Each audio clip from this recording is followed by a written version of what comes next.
यह है हनुमान जी के 12 परम भक्त। आप भी चौंक जाएंगे जानकर।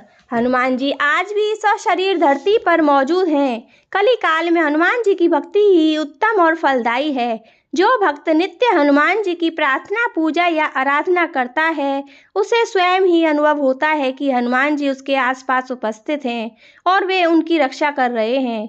यूं तो हनुमान जी के लाखों भक्त हैं, लेकिन यहाँ जानिए काली काल के 12 परम भक्तों के बारे में। माधवाचार्य जी। पहले माधवाचार्य जी का जन्म 1238 में हुआ था। माधवाचार्य जी प्रभु श्री राम और हनुमान जी के परम भक्त थे। यही कारण था कि एक दिन उनको हनुमान जी के साक्षात दर्शन हुए थे। संत माधवाचार्य जी ने हनुमान जी को अपने आश्रम में देखने की बात बताई थी। दूसरे हैं श्री व्यासराय तीर्थ। श्री व्यासराय तीर्थ का जन्म कर्नाटक में 1447 में कावेरी नदी के तट पर बन्नूर में हुआ था। विजयनगर के महान सम्राट श्री कृष्ण देवराय के गुरु श्री व्यासराय तीर्थ हनुमान जी के परम भक्त थे। उन्होंने देश भर में घूमकर देश की रक्षा के लिए 732 वीर हनुमान मंदिर स्थापित किए। उन्होंने श्री हनुमान पर प्रणव नादिराय, मुक्का प्राण मंदिराय और सदगुण चरित्र लिखा।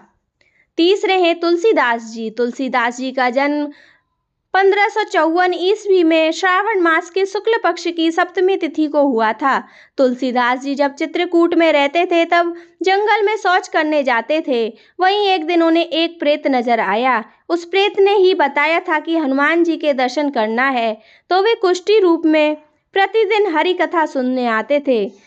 तुलसीदास जी ने वहीं पर हनुमान जी को पहचान लिया और उनके पैर पकड़ लिए। अंत में हार कर कुष्ठी रूप में राम कथा सुन रहे हनुमान जी ने तुलसीदास जी को भगवान के दर्शन करवाने का वचन दे दिया।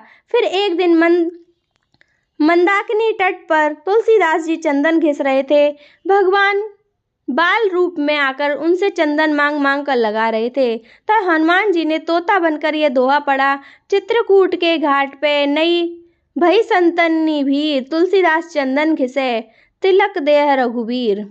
राघवेंद्र स्वामी। 1595 जन्मे राम भक्त राघवेंद्र स्वामी माधव समुदाय के एक गुरु के रूप में प्रतिष्ठित हैं। उनके जीवन में अनेक चमत्कारी घटनाएं जुड़ी हुई हैं। उनके बारे में भी कहा जाता है कि उन्होंने श्री हनुमान जी के साक्षात दर्शन किए थे। वे भी हनुमान जी के परम भक्त हैं। उन्होंने 1671 में मंत्रालय में तुंगभद्रा नदी के तट पर जीवा समाधि में प्रवेश किया। पांचवें हैं भद्राचल रामदास।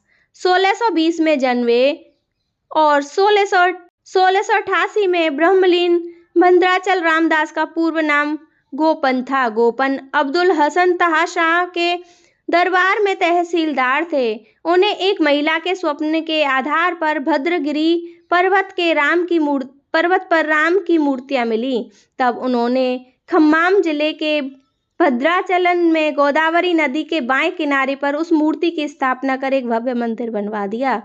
बाद में वह शाहजहां अब्दुल हसन शाह को यह पता चला कि गोपन ने शाही खजाने से धन का उपयोग किया है, तो उन्होंने उसे पकड़वा कर गोलकोड़ा की एक अंधेरी जेल में डाल दिया। एकांत में श्री भगवान राम और हनुमान के प्रति गोपन की भक्ति निर्विवाद थी। ऐसा माना जाता है कि उनकी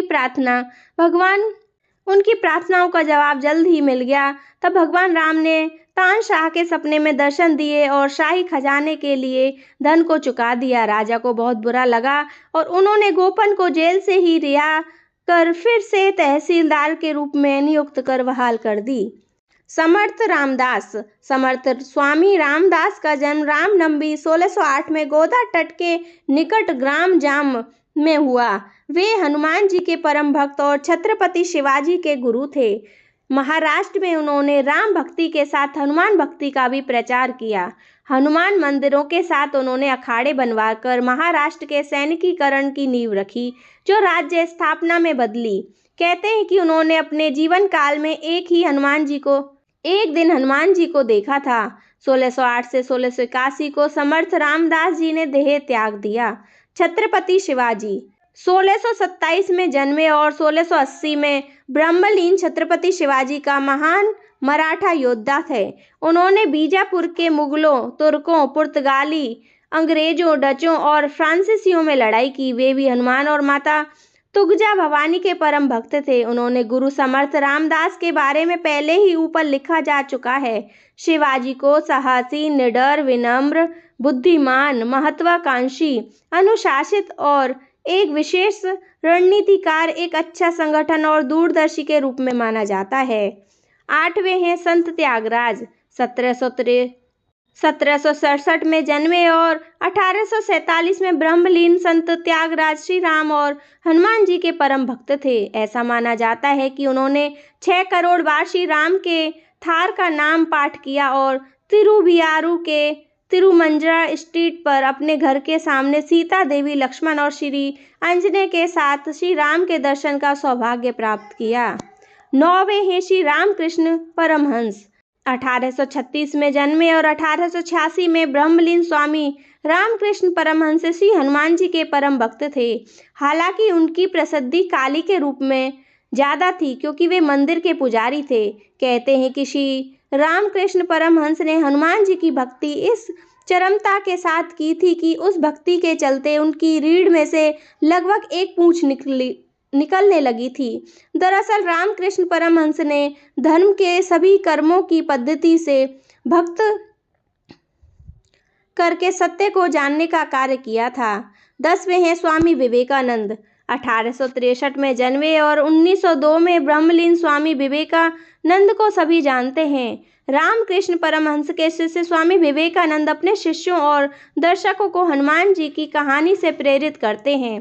हनुमान जी उनके बचपन के सार्थक और नायक थे। उन्होंने अपने शिष्य शरद चंद्र चक्रवर्ती को सलाह दी थी कि वे जीवन में श्री हनुमान जी के आदर्शों का पालन करें। शिरडी के साईं बाबा। ऐसी मान्यता है कि दत्तात्रेय के अवतार माने जाने वाले अक्कलकोट स्वामी महाराष्ट्र के मनमाड़ रेलवे स्टेशन से 16 किलोमीटर दूर पाथरी में श्री साईं बाबा के रूप में 27 सितंबर 1938 में पुनर्जन्म लेते हैं। एक जीवनी के अनुसार श्री शिरडी साईं बाबा का जन्म भूसारी परिवार में हुआ था, जिसके पारिवारिक देवता कुम्हार बावड़ी के श्री हनुमान थे, जो पाथरी के बाहरी इलाके में थे। साईं बाबा पर हनुमान जी की कृपा थी। साईं बाबा प्रभु श्री राम और हनुमान की भक्ति किया करते थे। उन्होंने अपने अंतिम समय में राम विजय प्रकरण सुना और 1918 में देह त्याग दी। इससे कई परिणाम है कि शिरडी के साईं बाबा हनुमान जी के भक्त थे। 1926 को पुट्टपर्थी में जन्मे साईं बाबा भी हनुमान भक्त थे। 12वें हैं नीम करोली बाबा। नीम करोली बाबा का वास्तविक नाम लक्ष्मी नारायण शर्मा था। उत्तर प्रदेश के अकबरपुर गांव में उनका जन्म 1900 के आसपास हुआ था। उन्होंने अपने शरीर का त्याग 11 सितंबर 1973 को वृंदावन में किया था। बाबा नीम करोली हनुमान जी के परम भक्त थे। उन्होंने देश भर में हनुमान जी के कई मंदिर बनवाए। नीम करोली बाबा के कई चमत्कारी किस्से हैं। उनके बारे में कहा जाता है कि हनुमान जी उन्हें साक्षात दर्शन देते थे। बोलो जय बजरंगबली।